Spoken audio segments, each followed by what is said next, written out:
Dios les bendiga, soy el obispo Hugo Alfonso Montesinos. La palabra de Dios para nuestras vidas está llena de esperanza y nos muestra los principales pilares de la fe en nuestro Señor Jesucristo. Te invito a ver con mucha atención el siguiente mensaje. Esperamos que esta palabra pueda bendecir y fortalecer tu vida. Te invito a ver el mensaje de Dios. Libro de Juan, capítulo 1. Tomaremos los versículos del 1 al 5 para poder usarlos como base al mensaje de hoy. Juan, capítulo 1, versículos 1 al 5. Leemos la palabra del Señor, lo hacemos en el nombre de nuestro Señor Jesucristo. En el principio era el Verbo, y el Verbo era con Dios, y el Verbo era Dios. Este era en el principio con Dios. Todas las cosas por Él fueron hechas, y sin Él nada de lo que ha sido hecho fue hecho. En Él estaba la vida, y la vida era la luz de los hombres. La luz en las tinieblas resplandece, y las tinieblas no prevalecieron contra ella. Oremos al Señor. Padre, en el nombre de Jesús, vamos ante tu presencia dando gracias por tu gran amor y por tu gran misericordia. Gracias por lo que hoy recibiremos y por lo que hoy tú nos ministrarás, Señor, y estamos ciertos y seguros que a través de tu palabra nosotros podemos conocer tu voluntad, tu propósito y saber, Señor, quiénes somos en realidad. En el nombre de Jesús te agradecemos este tiempo que nos darás y nos permitirás conocer a través de tu palabra tu voluntad. Para la gloria de Dios, amén y amén, Señor. Fuerte ese aplauso de alabanza al Señor. Aleluya. Puede sentarse, Dios le bendiga. Yo le voy a rogar su máxima atención, ya que cada tema que tocamos el día domingo profundizamos un poco más de lo normal en la escritura. Tratamos de, en lo posible, ver lo que no podemos ver cuando leemos normalmente la palabra de Dios. Hemos estado tratando una serie que se llama La Iglesia, y esta vendría a ser la lección número 5, y hablaremos hoy acerca de el instrumento del propósito eterno. El instrumento del propósito eterno. Hemos visto de alguna manera en los temas anteriores lo que es la iglesia en sí.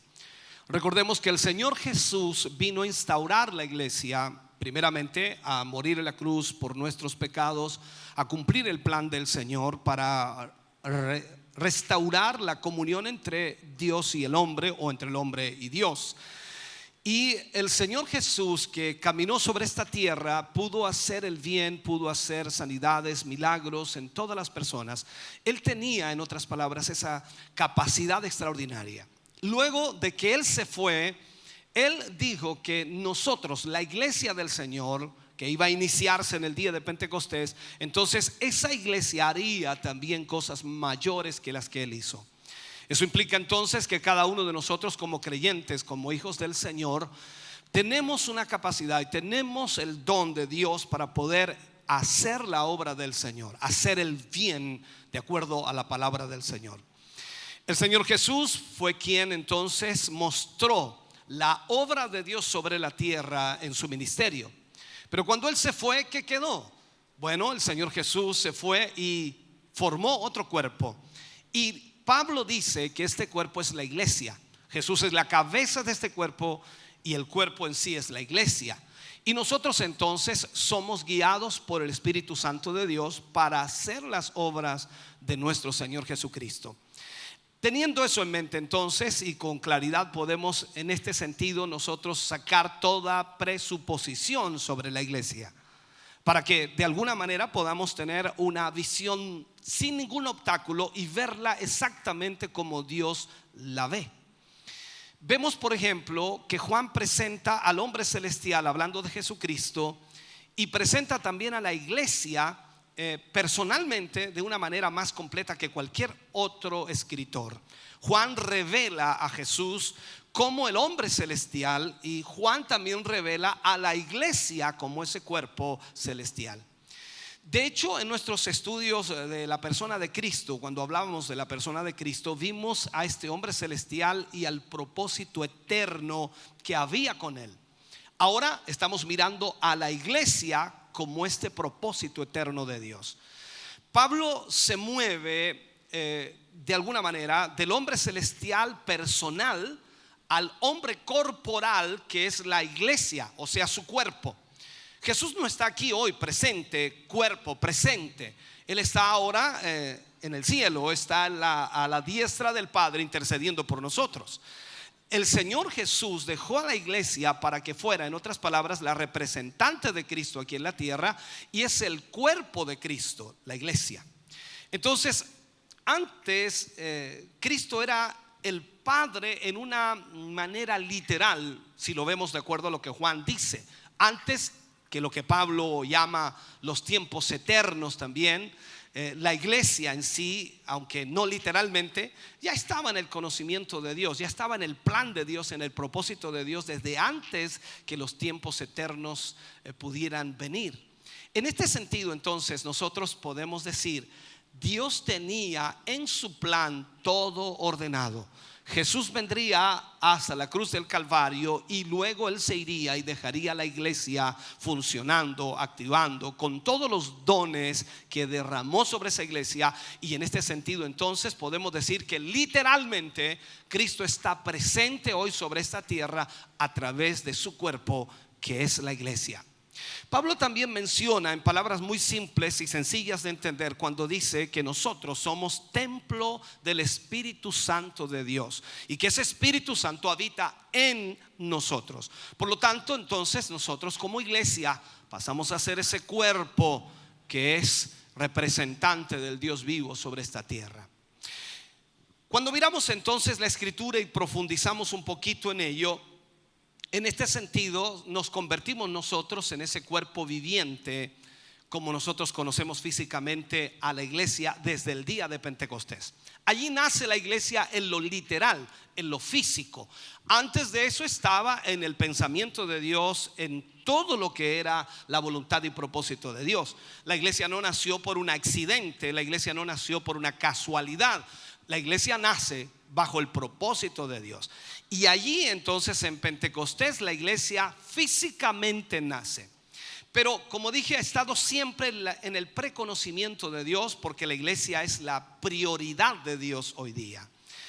El propósito de Dios era que Jesús viniera, muriera en la cruz del Calvario, instaurara la relación entre Dios y el hombre, o el hombre y Dios, para que de esa manera esa brecha de pecado, de maldad que distanciaba al hombre de Dios, porque la Escritura dice que por cuanto todos pecaron estaban destituidos de la gloria de Dios.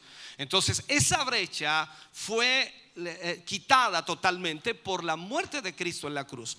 Pero Él no iba a estar siempre aquí. Por lo tanto, Él le dijo a los discípulos que les convenía que Él se fuera, porque si Él se iba, su Padre le enviaría al Consolador y Él estaría con ellos hasta el fin.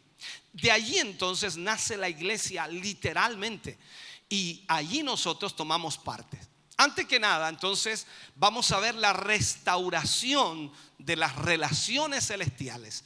Nosotros aquí hemos leído muchos pasajes, y cuando leemos la Escritura a veces nuestro pensamiento no tiene la capacidad total para entender la profundidad de lo que allí se dice. Pero debemos tratar en lo posible de permitirle al Espíritu Santo que nos revele cuál es el plan y propósito perfecto de Dios. Entonces vamos a ver lo que es la restauración de las relaciones celestiales. Miramos entonces a Cristo y miramos a la iglesia. Son de alguna manera revelados estando en el plan del Padre, estando en el propósito de Dios en todos los tiempos eternos. Y allí entonces somos capaces de ver ciertas cosas cuando entendemos que el plan de Dios estaba que Cristo viniera, y el plan de Dios estaba que la iglesia fuera forjada. Por lo tanto, vemos inmediatamente cosas que antes no veíamos. Debido a la caída, Cristo vino al tiempo en relación a la redención, y esta redención viene, por supuesto, por este presente siglo malo, por el pecado, la inmoralidad, la corrupción del hombre y del mundo entero. Nosotros no somos redimidos de un lugar, sino de un siglo malo, como así la Escritura lo dice. Y es muy claro entonces que este siglo malo es en el que nosotros habitamos o el que nosotros vivimos. La presente era o el presente tiempo viene desde Adán hasta los nuevos cielos y la nueva tierra que sin duda la profecía dice que habrán. En este sentido entonces vemos que la maldad, el pecado existirá sobre esta tierra constantemente. Esto seguirá aumentando y es una realidad que nosotros no podemos cambiar. La gran diferencia es que cuando una persona recibe a Jesús, toda esa brecha de pecado, toda esa brecha de maldad es quitada, es cortada, eliminada por la sangre de Cristo. Y eso entonces nos hace aceptos al Señor y nos une con lo que es el propósito de Dios. Esto significa entonces que la iglesia que pertenece a la eternidad y no a esta era, ha de ser redimida de esta era. Ojalá lo pueda entender. La iglesia pertenece a la eternidad. Siempre ha existido en el preconocimiento de Dios o en la voluntad perfecta de Dios. Y como existía en la voluntad de Dios, la iglesia lo que tiene que recibir entonces es ser redimida de esta era, de este tiempo malo, de este tiempo de maldad. Y es aquí entonces donde el Espíritu Santo está congregando a la iglesia. El Espíritu Santo es el que nos une.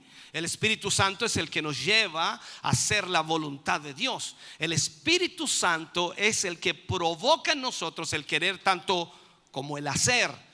Y allí entonces nos damos cuenta nosotros que al ser redimidos de esta era de pecado, nosotros podemos vivir en la voluntad del Señor, porque ese ha sido siempre el propósito de Dios.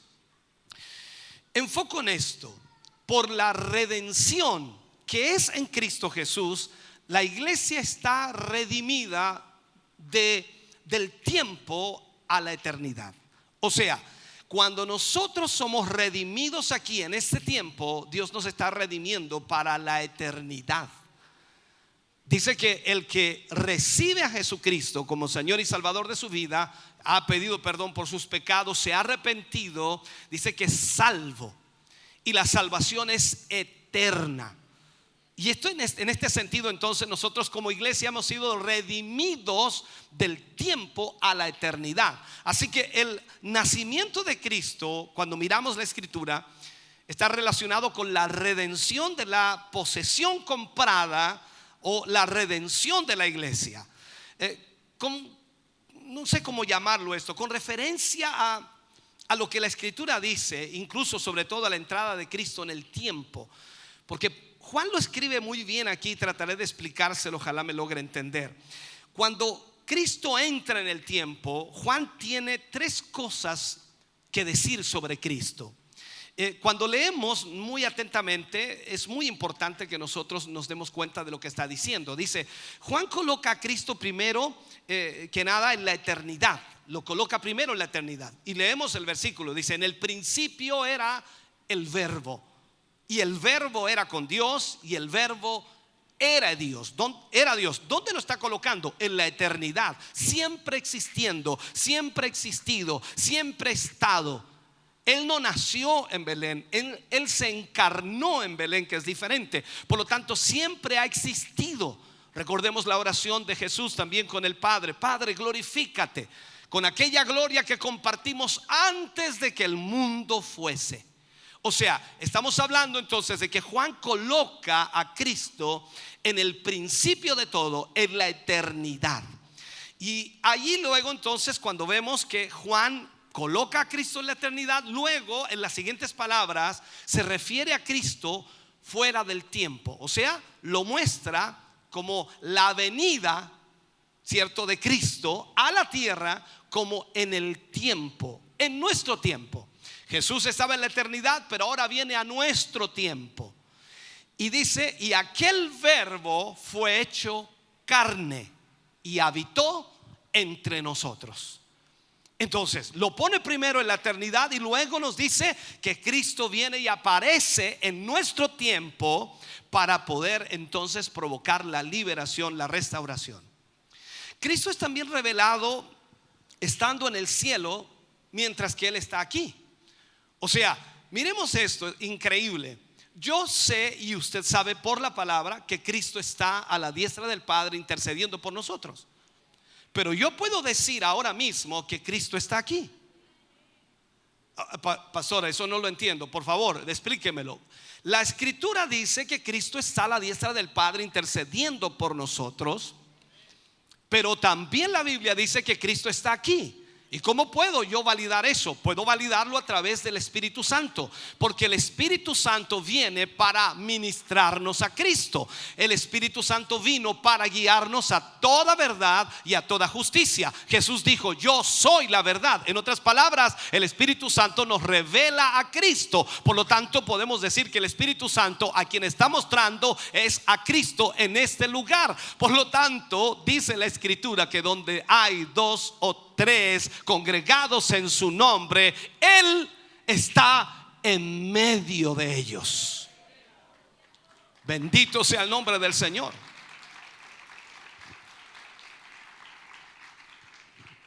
Entonces, mientras que Él está en el tiempo, aún está en la eternidad. Mientras Él estaba aquí en la tierra, cuando estuvo cumpliendo su ministerio, Él también estaba en la eternidad. Aquí debemos entender entonces que la muerte no podía matarle. Eso es una realidad. Jesús murió, sí, la Biblia lo dice. Jesús murió, pero resucitó. Y allí vemos entonces que la muerte era un enemigo vencido. La muerte estaba vencida antes de que siquiera atacara a Jesús. Ya estaba vencida. ¿Por qué lo dice, pastor? Recuerde que Jesús mostró, y lo que la Biblia solamente nos muestra, Juan dice: si se escribieran todas las cosas que Jesús hizo, no cabrían los libros en la tierra para contar todo lo que Él hizo. Pero en lo que está escrito dice, por ejemplo, que resucitó una niña que era la hija de Jairo. Estaba muerta y la resucitó. Resucitó al hijo de la viuda de Naín, lo resucitó. Resucitó a Lázaro, que llevaba 4 días muerto. O sea, la muerte ya estaba vencida antes de que Cristo llegara a la cruz. Por lo tanto, nosotros decimos, claro, Jesús siempre ha existido. No hay nada imposible para Dios. Por eso ese versículo nos hace ahora tanta razón. Nada hay imposible para Dios. A veces nosotros decimos hay cosas que son posibles, pero hay otras que son imposibles. Para Dios nada es imposible. Tanto así que Él le dijo a Marta, antes de resucitar a su hermano Lázaro, le dijo que Él era la resurrección y la vida. Y el que creía en Él, aunque estuviera muerto, viviría. Amén. Entonces vemos aquí que mientras Él estaba en su ministerio aquí en la tierra, también estaba en la eternidad. Veamos una cita, Juan capítulo 3 versículo 13. Dice: nadie subió al cielo sino el que descendió del cielo, el Hijo del Hombre que está en el cielo. Nosotros leemos ese versículo y dice: a ver, me enredé. Dice: nadie subió al cielo sino el que descendió del cielo, el Hijo del Hombre que está en el cielo. Bueno, no tenemos el tiempo para explicar todo esto, pero quiero tratar de hacerle ver esto. En Cristo, esto viene a ser una realidad de la iglesia también. En cada miembro de la iglesia, de esa iglesia verdadera, de esa iglesia que busca al Señor, que adora a Dios, que exalta al Señor, entonces viene a ser una realidad. En Cristo, usted y yo individualmente y colectivamente como iglesia estamos ambos en el tiempo y en la eternidad. O sea, en el preconocimiento de Dios usted ya existía. Dice que Él nos conoció antes de que el mundo fuese. Escuche bien, cuando el Señor le habla a Jeremías, ese muchacho joven como profeta, él no quería pregonar el mensaje del Señor, y el Señor le dice: no digas soy niño, yo pondré mis palabras en tu boca. Y le dice: yo te escogí te escogí antes. ¿Recuerda ese versículo?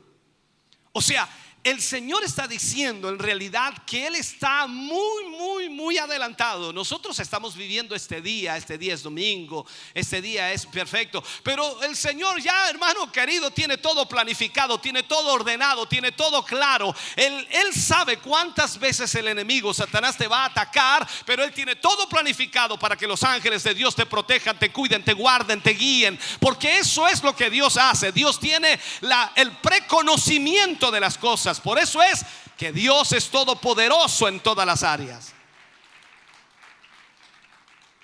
Ahora, el hombre nace en el tiempo. Este es nuestro tiempo.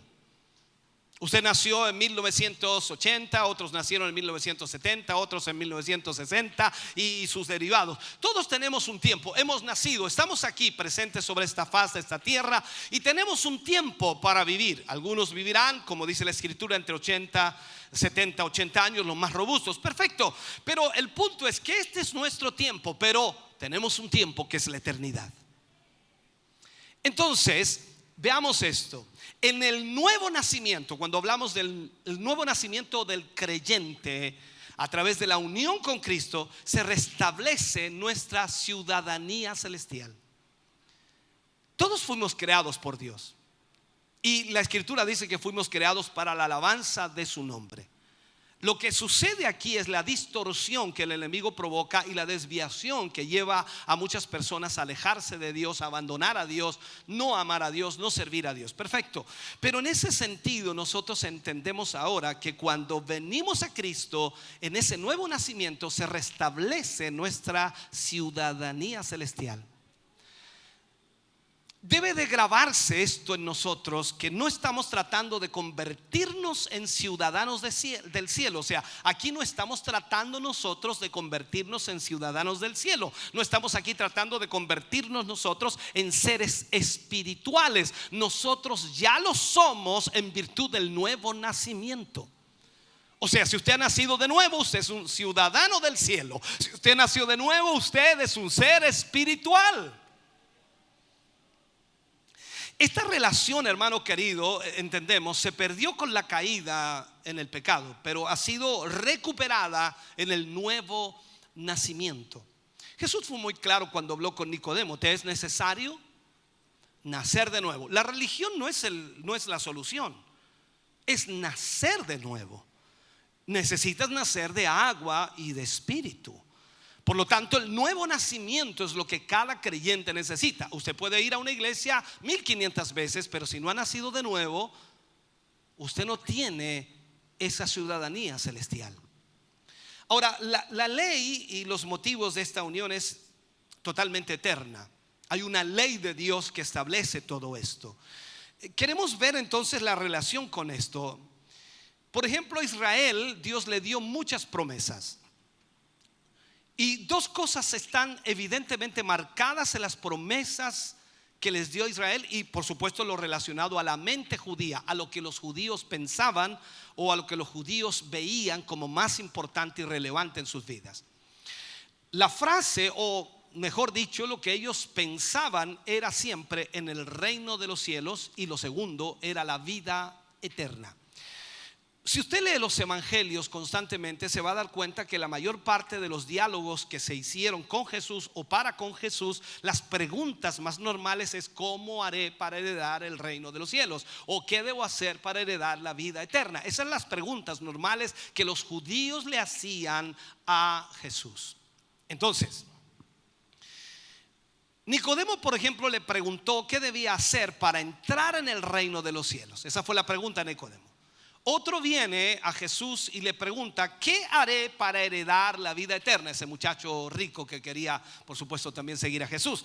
Así que vemos estas dos cosas que están relacionadas en la mente judía, en la mente de los judíos: el reino de los cielos y la vida eterna. Jesús se refiere a su expectativa cuando dice, por supuesto, escudriñad las escrituras. En el libro de Juan capítulo 5 versículo 39, Jesús viene y le dice a los judíos: escudriñad las escrituras, porque a vosotros os parece que en ellas tenéis la vida eterna. Entonces en la mente judía había una esperanza de vida eterna y Cristo asocia la esperanza con Él mismo. Con Él mismo. ¿Por qué?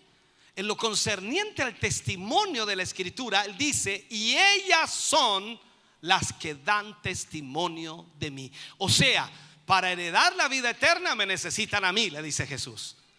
Para entrar en el reino de los cielos me necesitan a mí. Por eso Él dijo en Juan: yo soy el camino, soy la verdad, soy la vida, y nadie va al Padre sino por mí, a través de mí. En otras palabras, entonces Él relaciona a esas dos necesidades o pensamientos de los judíos a Él mismo. Escudriñar las Escrituras, dijo Jesús, buscando esta vida eterna. ¿Por qué? Porque esas Escrituras son las que testifican de mí. Yo soy la vida que ustedes están buscando. Eso es lo que Jesús les estaba diciendo a los judíos. Entonces, esta es la esencia total de la Escritura. Para todos aquellos que puedan de alguna forma recibirla, Él les indica que Él es la vida que ellos buscan. O sea, tú no vas a tener vida teniendo una religión, tú no vas a tener vida yendo a alguna iglesia, tú vas a tener vida teniendo a Cristo. La vida es Cristo. Yo soy la vida, dice el Señor. Entonces debemos entenderlo. Pero ¿por qué estamos entonces en una iglesia? Bueno, lógicamente porque la iglesia es la que representa a Cristo sobre la tierra. Pero la iglesia no es este templo físico, sino somos nosotros, el cuerpo de Cristo, donde el Espíritu Santo habita en nosotros. Entonces Jesús le dice, por ejemplo, a Natanael, otra frase importante. Le dice a Natanael: veréis el cielo abierto. ¿A cuánto le gustaría ver el cielo abierto? La siguiente pregunta sería: ¿por qué quiere verlo abierto? Bueno, vamos a eso. Tal vez la declaración implica que el cielo había sido cerrado o estaba cerrado. Y esto entonces lo que significa es que para el hombre la vida eterna ha sido como estar tras puertas cerradas. Para el hombre es imposible entrar en la vida eterna. Para el hombre es imposible ver los cielos abiertos. Para todo hombre esto es verdad por naturaleza, porque todos somos pecadores y todos estamos declinados en nuestro corazón hacia el mal. Dígame, ¿a usted le cuesta hacer lo malo? No, a nadie le cuesta hacer lo malo. No nace, pero como natural. ¿A cuánto les cuesta hacer lo bueno? Eso sí que nos cuesta. Nos cuesta hacer lo bueno. ¿Por qué? Porque la naturalidad del hombre es declinarse hacia el pecado. El continuo mal del hombre es el pecado. Ahora, para todo hombre entonces esto es una verdad por su naturaleza. Un cielo cerrado no es el deseo de Dios para nosotros. Dios no quiere que el cielo esté cerrado para mí o para usted. Pero en este sentido, nosotros como creyentes, como hijos de Dios, cuando tenemos este nuevo nacimiento, ¿qué es lo que sucede? Nosotros pertenecemos al cielo, restauramos nuestra condición espiritual. Entonces, como pertenecemos al cielo, tal como Cristo pertenece al cielo, la iglesia entonces también pertenece al cielo. Es ilógico pensar que si Cristo pertenece al cielo y si nosotros pertenecemos al cielo, entonces ¿cómo vamos a tener los cielos cerrados? Sin embargo, este mismo lugar al que pertenecemos está cerrado para nosotros. ¿En qué sentido? El hecho de un cielo cerrado fue una realidad en aquellos momentos de la cruz, cuando el Señor Jesús, tomando el lugar del hombre en su estado pecaminoso, Él, por supuesto, clamó y dijo: Dios mío, ¿por qué me has abandonado? ¿Qué significa eso? Ya no estaba la presencia de Dios con Él allí. No estaban los cielos abiertos para Él. Se había cerrado todo por causa del pecado. O sea, cuando usted y yo, siendo creyentes, habiendo nacido de nuevo, vivimos en el pecado, lo que sucede es que cerramos los cielos para nosotros. Por eso existe el arrepentimiento. Y el arrepentimiento significa restaurar, arreglar o dejar, abandonar lo que estamos haciendo. Esto no se trata de arrepentirse y volver al otro día a pecar en lo mismo. Y me arrepiento otra vez y vuelvo a pecar. Y me arrepiento otra vez y vuelvo a pecar. No, esto se trata de arrepentirse y abandonar el pecado. Dejar atrás aquello. Es como el que le debe a alguien, dice: estoy arrepentido de deberle, le voy a pagar. ¿Cuándo? Bueno, en el año 2040. No, usted si se arrepiente debe restaurar, y eso significa entonces debe arreglar aquello. Entonces Jesús viene y clama: Dios mío, ¿por qué me has abandonado? Tal es el estado del hombre, hermano querido, por su naturaleza, que los cielos se cierran, aun siendo que le pertenecen a Él en el propósito de Dios. O sea, lo que Dios desea es que para cada ser humano el cielo esté abierto. Pero ¿por qué se cierra el cielo? Ya lo dije, por el pecado que hay en nosotros. Sin embargo, Jesús le dice a Natanael: veréis el cielo abierto. Aún Natanael no lo estaba viendo, pero él le dice: veréis el cielo abierto. O sea, hay un significado mucho más profundo en la frase de lo que se ve aquí por fuera cuando nosotros la leemos así rápidamente. Esto significa, hermano querido, cielos abiertos significa estar en casa, estar en comunión con Dios. Mire la pregunta que le voy a hacer: ¿cómo está su comunión con Dios? Yo a veces le pregunto a algunos hermanos, hago este ejercicio y ellos me dicen: sí, más o menos. ¿Por qué tenemos ese término más o menos? Bueno, ¿está bien o está mal? Recuerde, la Biblia dice: tú sí, tú no, o frío o caliente. O sea, tibio no sirve, más o menos no sirve. Entonces significa esto, estar en comunión con Dios. Y esto es lo que significa entonces un cielo abierto. Significa que ahora la relación a través de Cristo, en unión con Cristo, ha sido restaurada. Así que quiero decir que estar en casa, en unión y comunión con Dios, entonces es tener los cielos abiertos. Esto significa tener una vida celestial. Yo sé que esta palabra para nosotros no es muy lógica, porque apenas entendemos lo que significa palabra espiritual. ¿Ya? Palabra celestial, dice: no entiendo, sí, apenas soy espiritual, pastor. Pero entendamos por favor lo que digo. Jesús siempre fue celestial, a pesar que estuvo en esta tierra. Él pertenecía al reino de los cielos, por eso es celestial. Usted y yo, como cristianos, como creyentes, habiendo recibido a Cristo, teniendo ese nuevo nacimiento, nosotros pasamos a ser espirituales y celestiales. Entonces entendamos esto. Esta comunión ha sido restaurada a través de Cristo. El tener una vida celestial es tener todos los recursos del cielo a nuestra disposición. El tener una vida celestial es tener todos los recursos del cielo a nuestra disposición. Esto es como decir: ¿qué nos puede hacer el enemigo? Días atrás hablaba con un hermano y él me decía: pastor, el diablo de una de estas me va a matar. Yo le decía: hermano querido, le decía, imagínate esto, te voy a poner este ejemplo. Si el diablo pudiera matarte, si el diablo pudiera hacerlo, ya lo habría hecho. El diablo no puede matarte si Dios no lo autoriza, si Dios no le da permiso, si Dios no le abre la puerta, si Dios no te saca el cerco, si Dios no quita la protección. Si Dios, hermano querido, no hace eso, el diablo no te puede ni tocar. Si ahora tienes luchas, ni te preocupes, confía en el Señor, Él estará contigo. ¿Por qué? Porque Él te ayudará, te apoyará, te respaldará. Pero el diablo no puede matarte, porque si pudiera ya lo habría hecho. Eso es el significado de un cielo abierto. Esta realidad, hermano querido, debe ser otra vez traída a la iglesia. La iglesia debe entender que cielos abiertos es una comunión con el Señor, una relación a través de Cristo, la cual nos permite a nosotros tener todos los recursos del cielo en nuestra vida.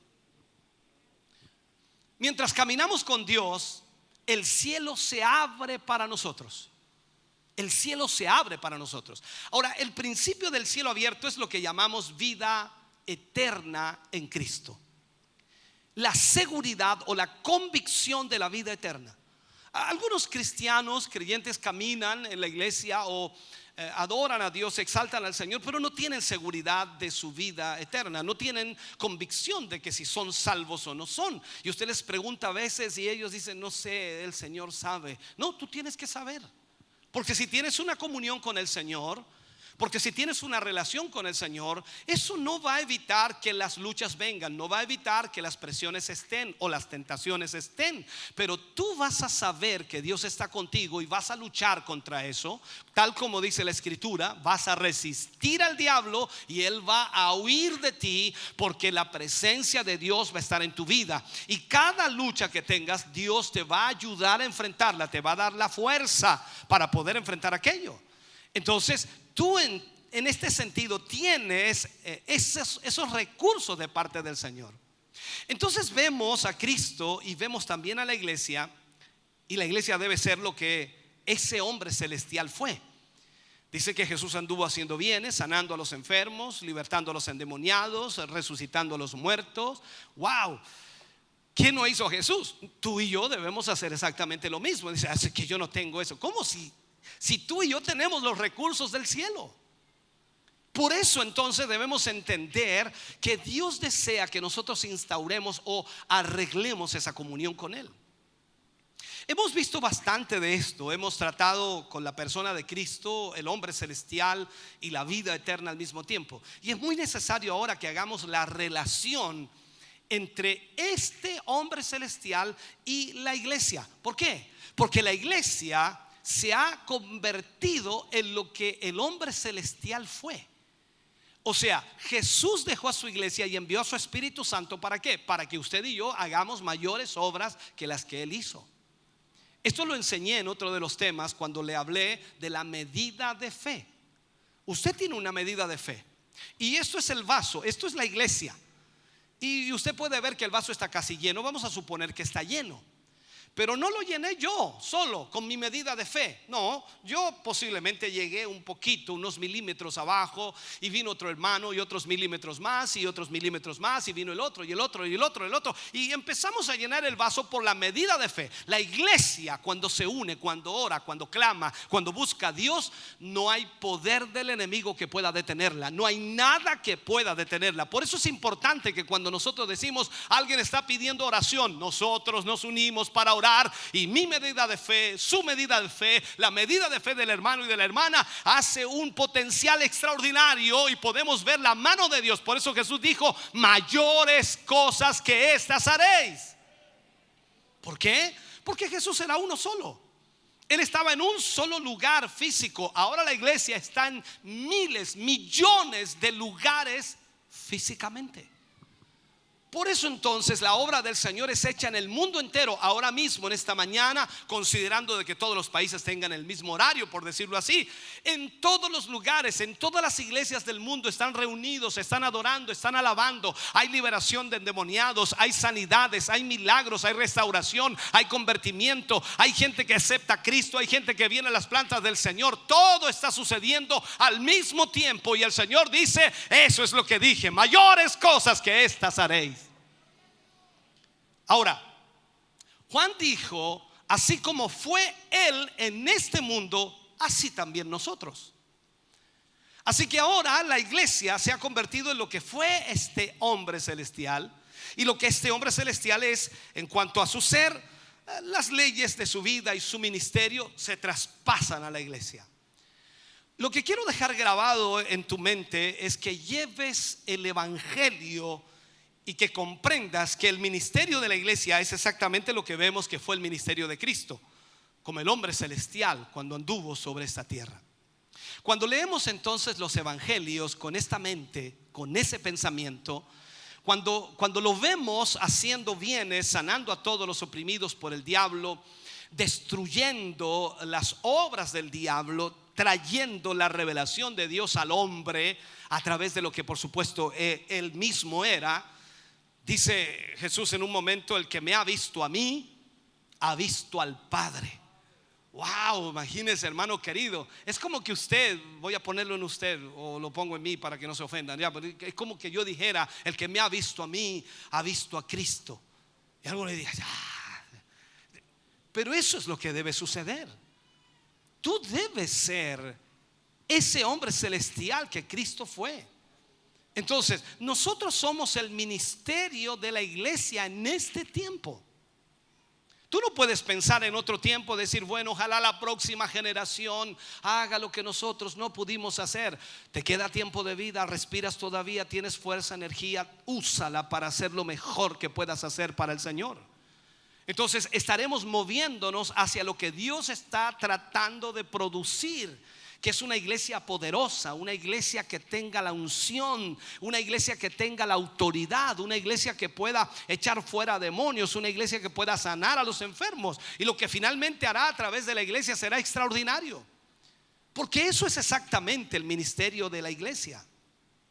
Entonces todo lo que es verdadero y real sobre la persona de Cristo como hombre celestial ha venido a ser igualmente real para la iglesia.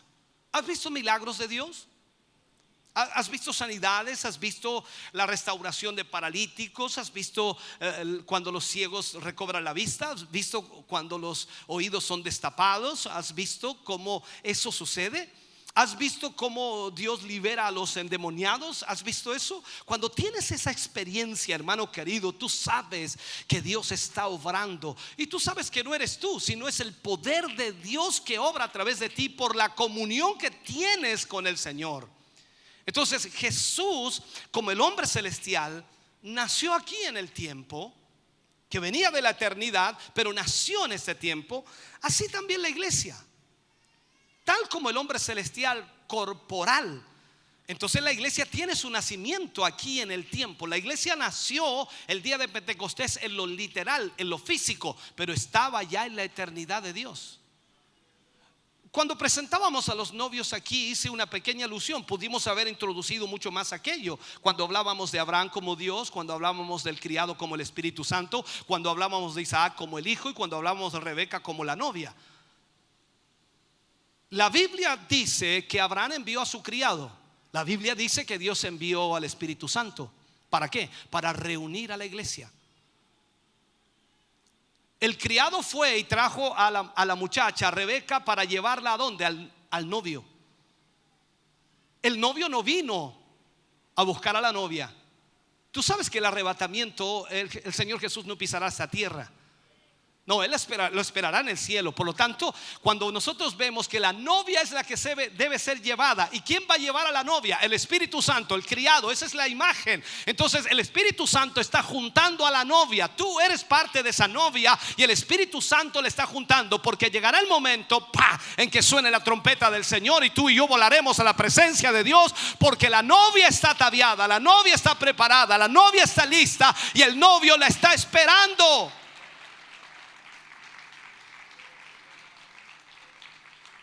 Entonces cuando vemos que Jesús nació en el tiempo, con ese propósito nació, o se encarnó. Entonces, ¿cómo nació Cristo? Primero que nada, lógicamente el verbo fue presentado, y Juan lo dice de esa manera. Esto es siempre el primer paso. Juan lo encierra todo en una sola declaración: y aquel verbo fue hecho carne. Aquel verbo fue hecho carne y habitó entre nosotros. Eso es lo que Juan dice. Pero luego, cuando nosotros vemos el libro de Lucas, nos explica más detalladamente. Él nos dice cómo el ángel vino a hablarle a María y se le presentó con una declaración, y el ángel luego esperó la respuesta de María. O sea, primero presenta el ángel lo que es el plan de Dios y espera la respuesta de María. El ángel viene a María y le dijo: bendita tú entre las mujeres. Luego le dio la gran noticia de que en su vientre, por supuesto, iba a quedar embarazada y tendría un bebé. Y una vez que le dijo esto, esperó. Y María, perpleja, asombrada, María le hace una pregunta: ¿cómo será esto? Pues no conozco varón. Y el ángel le dice: el Espíritu Santo vendrá sobre ti y quedarás encinta. Y María le responde: he aquí la sierva del Señor. Eso aparece en Lucas 1:38. He aquí la sierva del Señor, hágase conmigo conforme a tu palabra. Hágase conmigo conforme a tu palabra. Primero que todo, vemos aquí que la palabra es presentada. Este es el primer paso en su nacimiento. El ángel esperó la respuesta de María.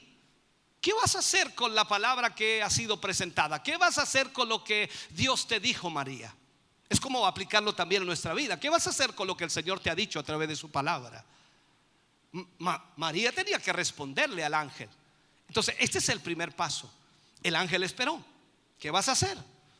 ¿Cómo vas a reaccionar ante la palabra que te he dicho? Entonces veremos que la palabra presenta un desafío.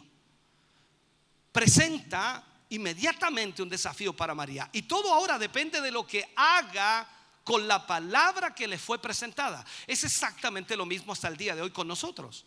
La palabra de Dios es presentada para nuestra vida y nosotros decidimos qué hacer con esa palabra. ¿Te das cuenta de lo que significa ser engendrado por la palabra de Dios? O sea, cuando Dios nos habla a nosotros, lo que Él espera es una respuesta nuestra. Eso es lo que Él espera. El primer paso entonces en este nuevo nacimiento, la vida celestial, es nuestra actitud hacia la palabra de Dios que ha sido presentada a nuestra vida. Y este principio va a gobernar cada paso en la vida celestial o en la vida espiritual, para que puedas entenderlo mejor. Ahora, no es solo el principio, sino que gobierna cada paso en la vida celestial y espiritual del creyente. Y esta es la naturaleza del primer paso.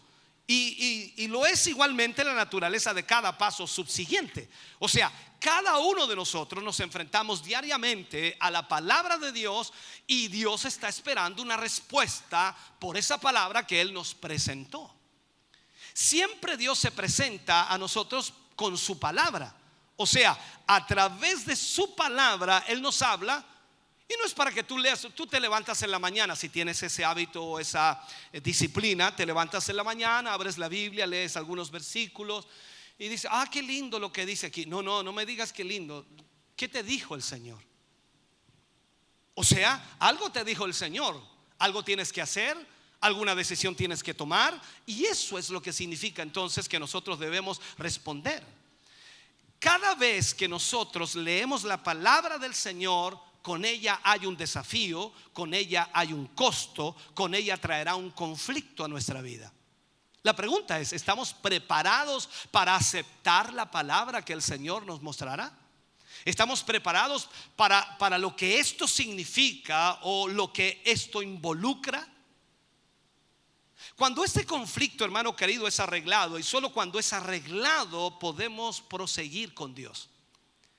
Si usted está en pecado, está en maldad, va a ser imposible que pueda usted obedecer a la palabra de Dios, porque cada vez que Dios le hable creará un conflicto. Pero si ese conflicto está arreglado y usted tiene una buena comunión con Dios, los cielos están abiertos, usted hará la voluntad de Dios sin chistar, sin problemas, sin dificultades, porque usted sabe que es Dios hablándole. Entonces nuestro conocimiento de la vida, si lo puedo plantear de esa manera, nuestro conocimiento de la vida celestial depende de principio a fin de nuestra respuesta de lo que nos es presentado a través de la palabra de Dios. Por esto es que el Señor nunca explica todo a los incrédulos. O sea, Dios no va a traer a las personas sin conversa y le va a explicar lo que va a hacer. No explica aquello. Para el incrédulo siempre le dice, esta es la voluntad de Dios. O sea, esta palabra es la voluntad de Dios. Y por supuesto, esto es lo que debe hacer el incrédulo, creer a la palabra de Dios. Pero le cuesta creer. ¿Por qué? Porque su vida no está acorde a esa palabra. Entonces hacer la palabra le va a costar mucho.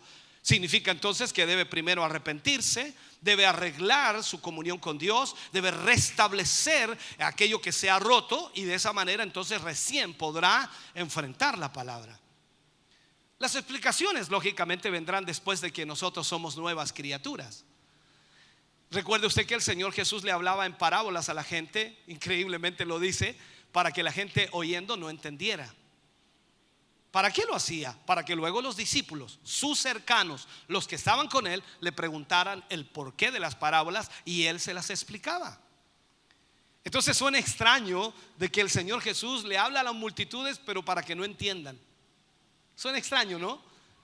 Pero la palabra a veces está reservada para solamente aquellos que tienen un nuevo nacimiento. Dice la Escritura también que el hombre carnal no discierne las cosas del Espíritu, porque las cosas del Espíritu se han de discernir espiritualmente. O sea, una persona que no tiene a Cristo va a ser imposible que pueda entender la Escritura, la palabra. Necesita tener esa nueva vida espiritual. Entonces, el cielo se quedará cerrado o va a ser abierto por la respuesta o la falta de respuesta a la palabra que Dios ha presentado a nuestra vida. Esto significa entonces que debemos nacer de esta palabra si respondemos a esta palabra. Así que el primer paso entonces es la palabra presentada. Luego, después de mucho conflicto, la aceptación y el rendimiento a ella viene. Por eso María responde: hágase conmigo conforme a tu palabra. O sea, aceptó María, se rindió a la palabra que el Señor le había dicho a través del ángel. Después de que la palabra es aceptada, viene la palabra germinante, que produce fruto. Noten que estamos viendo aquí cómo este hombre celestial o espiritual se convierte en una realidad. O sea, Jesús todavía no nacía o no se encarnaba, estaba recién tratando con el instrumento que Dios iba a usar en esto. Por lo tanto, estamos reconociendo cómo la iglesia o este nuevo hombre viene a ser real. Esto es un proceso el cual debe también cada creyente entenderlo. La palabra es presentada. Segundo, la palabra es aceptada. Tercero, la palabra germina allí en esa persona porque produce fruto. El siguiente paso es cuando el Espíritu Santo hace que la palabra germine dentro de nosotros, y allí comenzamos a ver algo. El Espíritu le hace germinar o florecer en nuestro interior por medio de la palabra de Dios, y comenzamos nosotros a entender cuál es el propósito total de Dios. Pero solo cuando la palabra ha encontrado una respuesta puede venir y ser algo vivo dentro de nosotros. O sea, hay personas que a veces escuchan un mensaje, una palabra, y reaccionan al momento con emocionalidad, y puede ser algo muy loable, pero no pasa más allá de eso. La gente se emociona, llora, se quebranta porque algo le tocó, algo le llegó, algo le impactó, pero no hay una realidad de restaurar su comunión con el Señor. Por esta razón, hermano querido, es que una persona inconversa nunca puede saber el significado de la palabra. El significado de toda palabra de Dios demanda de la obra interna del Espíritu Santo para hacerla viva en nosotros, para hacerla germinar, y nuestra respuesta a ella abre inmediatamente el camino para el Espíritu Santo para que nos guíe.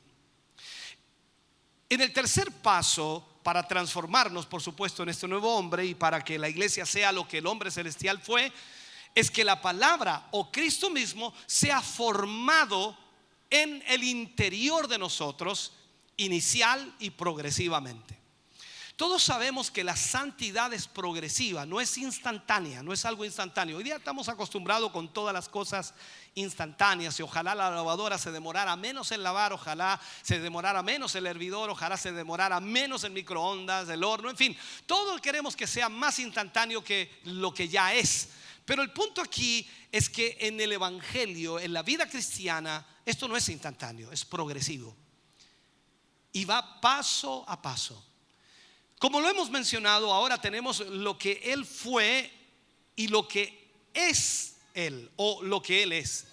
Así que tenemos que venir a esta realidad, así como el hombre celestial fue, nosotros también tenemos que ser. Así como Él fue hecho en la realidad, nosotros también debemos ser hechos en esa realidad. Ahora, es muy sencillo cuando la presentamos de esta manera o presentamos el mensaje de esta manera, pero este es el camino a la vida eterna. Si nosotros llegamos a ser lo que Cristo fue en el sentido de nuestra comunión con Dios, recuerde que nuestro Señor Jesús en todo momento decía: lo que yo hago, lo hago porque mi Padre me envió. Lo que yo hablo, lo hablo porque mi Padre me dijo que lo dijera. O sea, todo iba de acuerdo a la voluntad de Dios. No sé si tú actúas igual. Notemos cuidadosamente que esto no tiene nada que ver con María en el caso de lo que estábamos hablando, con su raza o con su naturaleza, sino que por medio del Espíritu Santo hubo una obra completa entre todo lo que María por naturaleza era. O sea, en este sentido, cuando Cristo nació de María, en ella aconteció algo sobrenatural. Todos sabemos, María tuvo un largo linaje natural, o sea, tuvo una parentela, tuvo un historial de familia hacia atrás, y en ese linaje hubo todo tipo de personas, incluyendo varias rameras. Cuando el Espíritu Santo formó a Cristo en ella, se cortó absolutamente todo. Esa sangre de la familia de María nunca llegó a Cristo. Es importante notar que nosotros en la misma manera hemos nacido de nuevo, y cuando nacimos de nuevo, el mismo milagro que aconteció en el nacimiento de Cristo en María acontece también en nosotros cuando nacemos del Espíritu Santo. Todo ese linaje hacia atrás, toda esa familia hacia atrás, que pueden haber homicidas y pueden haber ladrones y pueden haber un montón de gente hacia atrás que decimos nosotros, no, es que mi familia es así, yo soy así, voy a morir así. No, todo eso se corta. ¿Por qué? Porque hemos nacido de nuevo. El nacimiento en María no es el único milagro, ya que cuando tú y yo nacimos del Espíritu Santo, es el mismo Espíritu Santo que nos cubre y nos implanta en nosotros la semilla de Cristo, y la palabra de Dios se hace carne otra vez en nosotros. O sea, cuando tú naces de nuevo, naces en Cristo, y la nueva creación es formada y traída a nuestro espíritu por el Espíritu Santo. Entonces, todo lo que fuimos anteriormente es cortado desde ese momento. Todo es hecho nuevo. Dice la Escritura que aquel que viene a Cristo, todas las cosas viejas pasan, he aquí todas son hechas nuevas.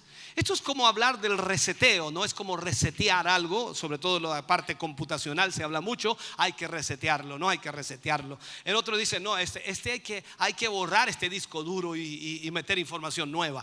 ¿Por qué? Porque tiene virus esto. Ok, entonces cuando sucede eso en nuestra vida, cuando usted recibe a Jesús, instantáneamente todo lo de atrás es eliminado, todo lo de atrás es borrado. Si usted ayer pecó, anteayer pecó, el mes pasado pecó, el año pasado pecó, hizo las de Kiko y Caco, como dicen por allí, todo eso queda eliminado, porque la sangre de Cristo le lava, le limpia de todo pecado. Eso es lo que debe usted entender. Aleluya. Ahora, Cristo en nosotros es un hecho que es algo más que nosotros mismos. Ya no somos nosotros. Pablo dijo una gran verdad: ya no vivo yo, sino Cristo vive en mí. Imagínate, hermano querido, Cristo viviendo en ti. Esto es lo que nos hace celestiales. La Biblia dice que carne y sangre no pueden heredar el reino de Dios. Solo lo que es de Cristo heredará el reino de Dios. Ahora dice, bueno, yo sigo siendo carne, estoy sobre esta tierra. Sí, pero cuando tú eres un ser espiritual, recuerda lo que va a suceder cuando suene la trompeta. Pablo escribe a Corintios y les dice, aquí os digo un misterio: no todos dormiremos, pero seremos transformados en un abrir y cerrar de ojos, a la final trompeta de Dios, porque se tocará la trompeta, y esto corruptible se vestirá de incorrupción, y esto mortal se vestirá de inmortalidad. Aleluya. Esa transformación es extraordinaria para que usted y yo podamos entrar al reino de los cielos. Usted y yo lo sabemos.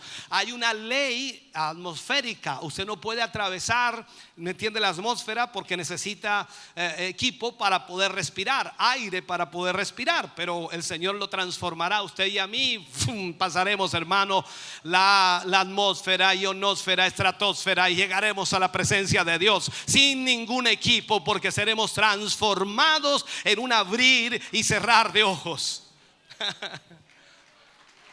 Aleluya.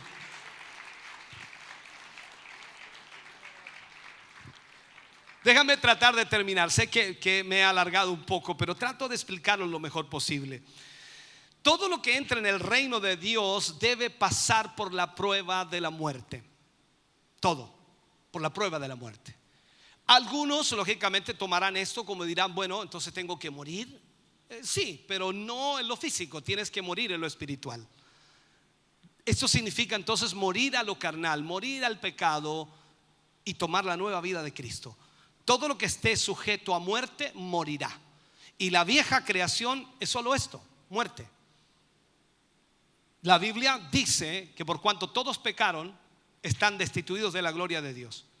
Por allí dice que el pecado tiene como paga la muerte. Entonces, todos los seres humanos nacemos para morir en esta tierra. Pero en Cristo Jesús usted puede vivir eternamente.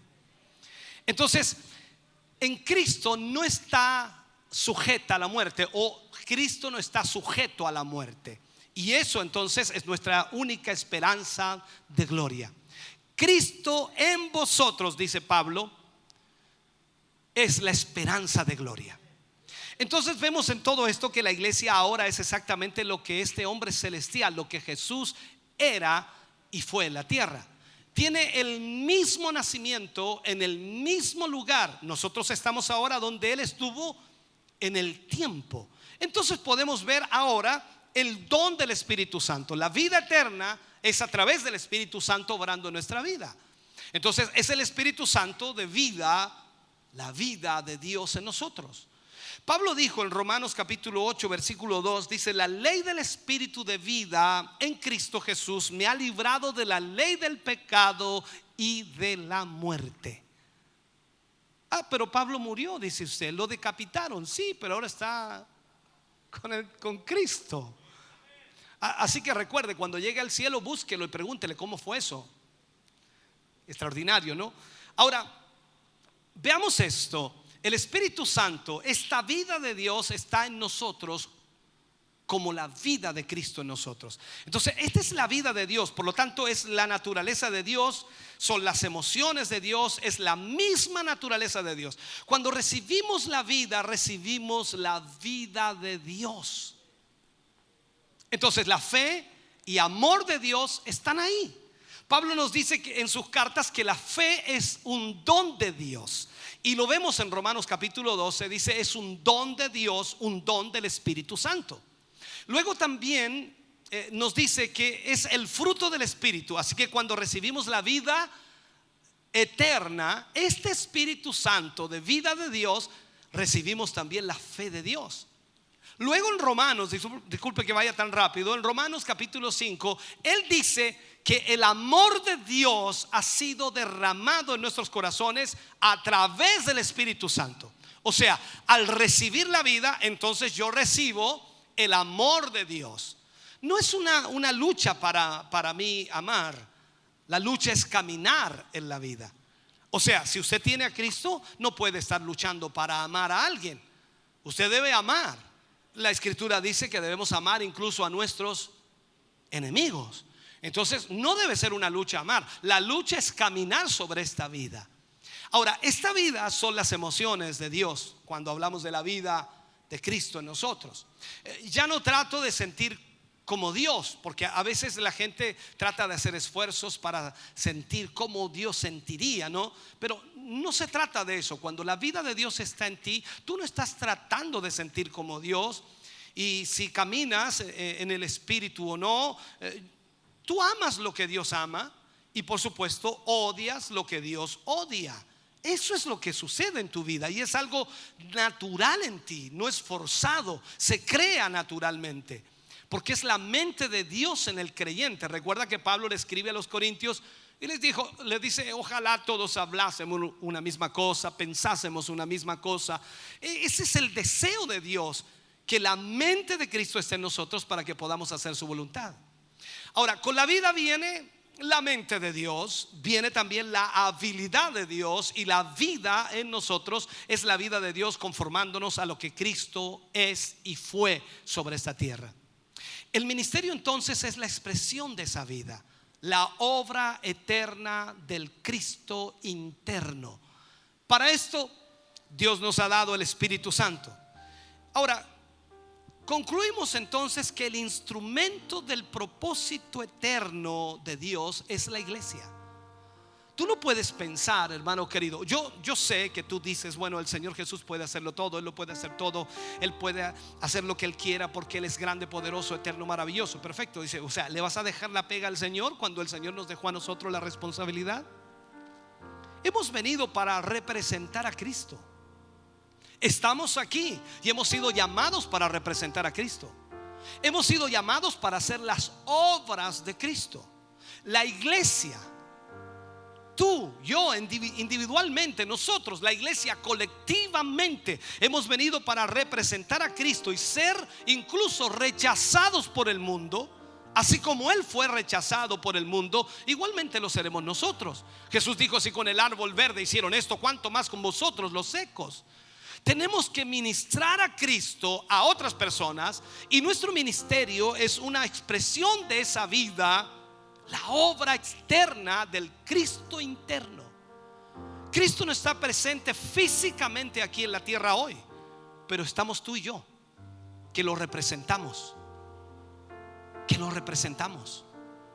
O sea, tal como Cristo decía: si me han visto a mí, han visto al Padre. Esto es lo que necesitamos entender. Quizás sea muy grande todavía para nosotros, como que no logramos entenderlo. Pero cuando tú y yo tenemos una comunión con Dios, los cielos se abren, y todo lo que el cielo tiene está a tu disposición para obrar en este lugar. No hay poder sobre esta tierra que pueda detener lo que Dios quiere hacer. Pero Dios necesita, como lo enseñaba en la clase anterior o en la lección anterior, Dios necesita un instrumento humano. Dios obra a través de los hombres para bendecir a los hombres. Dios usa a los hombres de esa manera. Por lo tanto, tú y yo necesitamos entender esa realidad. Yo espero con todo mi corazón que tú hayas podido captar algo de esto. Es un hecho de que va a ser difícil captarlo todo, pero no te olvides, queda todo esto grabado. Puedes ir a la página, puedes ir luego a Facebook o a YouTube y vuelves a recibirlo. Incluso entras en la página, va a estar todo escrito allí para que lo vuelvas a leer y entenderlo más profundamente. Creo que es importante que tú y yo sepamos que somos la iglesia del Señor, el cuerpo de Cristo. El Señor nos ha dado esta responsabilidad de llevar su palabra, su evangelio, para que otros conozcan la verdad de Dios. Ponte de pie, iglesia, por favor. Ponte de pie.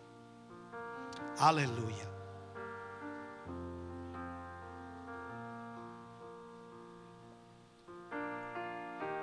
Permíteme orar en esta mañana. Padre, oramos en el nombre de Jesús.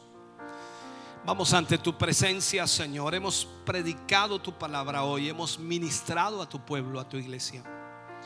Cada uno de ellos, Señor, ha escuchado este mensaje. Algunos quizás lo han entendido, otros no, pero algo ha quedado allí que ha marcado sus corazones. Yo te ruego que tu Espíritu Santo pueda llevarles, Señor, a una búsqueda mayor, a una comunión mayor, a un deseo mayor de tu presencia. Señor, gracias, porque todas las promesas tuyas, Señor, se cumplen cuando nosotros también cumplimos con lo que corresponde a esa promesa. Todas las promesas, Señor, están ligadas a un hacer, a un actuar, tal como tu palabra nos enseñaba, Señor, que cuando tu palabra es presentada, necesita una respuesta nuestra para poder obrar. Señor, gracias por esta palabra, por este tiempo, por esta hermosa bendición de poder estar en tu presencia y ser bendecidos por la palabra de Dios. Gracias, Dios mío. Glorifícate en la vida de tus hijos. Trata con ellos, Señor, y ministra sus corazones cada día más y más. Lo pedimos, lo rogamos en el nombre de Jesús. Amén y amén, Señor. De ese aplauso de alabanza al Señor. Estamos contentos de que hayas visto y escuchado este mensaje. Creo con todo mi corazón que Dios le ha bendecido. Quiero invitarles a suscribirse a mis redes sociales, donde tenemos contenido que le ayudará a alimentar su vida espiritual.